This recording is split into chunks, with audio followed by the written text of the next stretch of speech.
Hello বন্ধুরা, আমি পিঙ্কি চলে এসেছি কিন্তু আর একটা নতুন ভিডিওর সাথে।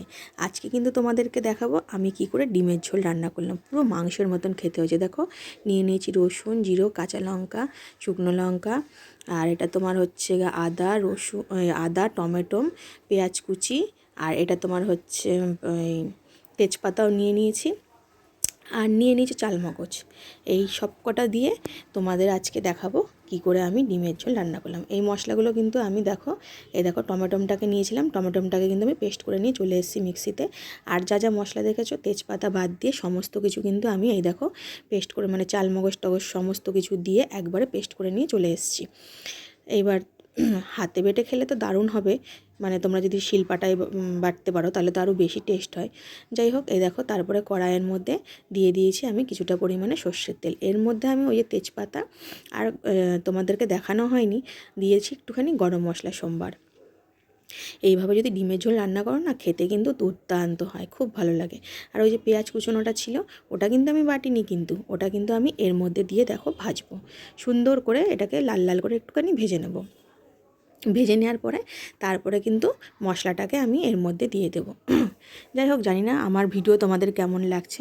যদি আমার ভিডিও তোমাদের ভালো লেগে থাকে তাহলে পরে একটু লাইক কমেন্ট শেয়ার করো। হ্যাঁ, এইবার দেখো মশলাটাকে আমি এই পেঁয়াজটাকে আমি দিয়ে দিয়েছি। দেখো পেঁয়াজটা লাল লাল মতন ভাজা হয়ে গেছে। এবার ওই যে বেটে রেখেছিলাম যে সব কিছু দিয়ে মশলাটা, সেই মশলাটা কিন্তু আমি দিয়ে দিলাম। আর আর এরপরে দেবো তোমার হচ্ছে ওই যে টমেটোমটা বেটে রেখেছিলাম, এটাকেও ওই টমেটোমটাও এর মধ্যে দিয়ে দেবো। ওই দেখো দিয়ে দিলাম টমেটোম বাটাটা। তোমরা চাইলে টমেটোমটাকে কেটেও দিতে পারো, কিন্তু বেটে দিলে কি বলো তো, অনেকে তো রান্নাতে টমেটোম পছন্দ করে না, বেটে দিলে বুঝতেও পারবে না যে এর মধ্যে টমেটোম দেওয়া আছে, আর তরকারির কালারটাও দারুণ হবে। আর এর মধ্যে এবার দেবো ওই দেখো কিছুটা পরিমাণে হলুদ, স্বাদ মতন দেবো লবণ, আর একটুখানি চিনি। যে কোনো জিনিসে একটুখানি হালকা চিনি দেবে, দেখবে তরকারির কালারটাও চেঞ্জ হয়ে যাবে আর তোমার খেতেও কিন্তু দুর্দান্ত হবে। এই দেখো দিয়ে দিচ্ছি লবণ। তারপরে কি করবে বলো তো, সুন্দর করে মশলাটাকে একদম কষিয়ে নিতে হবে। আমি না একটুখানি জল দিয়ে দিই মশলাটার মধ্যে। আমি আগে মশলা কষিয়ে তারপরে তোমার জল দেবো ওইসব না করে একবারে দিয়ে দিই। আর এই দেখো ডিমটাকে সেদ্ধ করে তোমার ছাড়িয়ে নিয়েছি। ডিমটা কিন্তু আমি ভাজিনি, আর আলুটাকেও কিন্তু আমি ভাজিনি, আমার একটু তাড়াহুড়ো ছিল।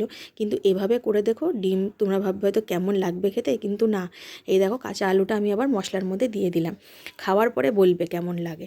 আর ডিমগুলোকে কিন্তু হ্যাঁ অবশ্যই একটুখানি করে চিড়ে দিও, তাহলে চিড়ে দিলে কি বলো তো ওর মধ্যে একটুখানি মশলাটা ঢুকবে, বেশ খেতে সুন্দর লাগবে। যাই হোক, তারপরে আলুটাকে দিয়ে আমি ভালো মতন কষিয়ে নেব। কষিয়ে নেওয়ার পরে এবার ডিমগুলোকেও এর মধ্যে দিয়ে দেবো। তোমরা চাইলে পরে ঝোলেও দিতে পারো, আবার চাইলে এর মধ্যেও দিতে পারো। এই দেখো সুন্দর করে কষিয়ে নেব।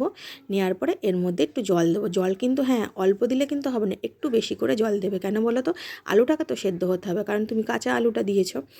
জল বেশি করে দিয়ে এইবার আমি ঢাকনিটা দিয়ে দেবো। ঢাকনিটা দিলে তারপরে যখন দেখবে আলুটা গলে গেছে আর মাখা মাখা মতন একটু হয়েছে, তাহলে পরে এইরকম যদি কষা রাখো তাহলে তো খুবই ভালো লাগবে। তুমি পরোটার সাথে বলো, লুচির সাথে বলো, ভাতের সাথে বলো, সব কিছুই ভালো লাগবে। দেখো জল দিয়েছি, এবার এটাকে ঢেকে দেবো। তারপরে আমরা তো ভাতের সাথে খেয়েছি, একটু সামান্য পরিমাণে ঝোল রেখেছিলাম। এই দেখো কমপ্লিট আমার ডিমের ঝোল। আশা করছি ভিডিওটা তোমার ভালো লাগবে, ভালো লেগেছে, তোমাদের ভালো লেগেছে। তাহলে পরে আমার পেজটাকে তোমরা একটুখানি ফলো করে দিও, আর ইউটিউব থেকে দেখলে আমার চ্যানেলটাকে সাবস্ক্রাইব করে দিও। তাহলে টাটা বন্ধুরা।